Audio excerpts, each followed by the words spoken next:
Hey there guys, in this video I'm going to show you how you can get the Golden Greed Plate Helm in Crimson Desert.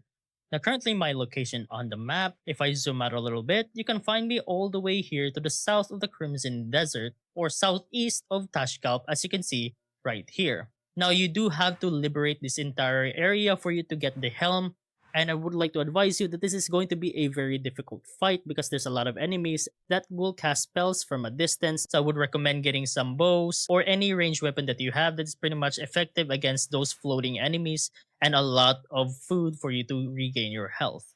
Now, once you've reached over to the sanctum right here and you're over to the side of it, you can find this area with two torches as you can see right here and an entrance right over here, and you should be able to find the treasure chest immediately as you can see.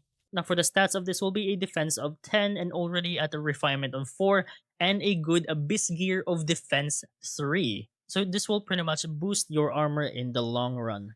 Now if the area is blocked by spikes as you can see right here at the bottom, all you have to do is pretty much light up these two lanterns right here.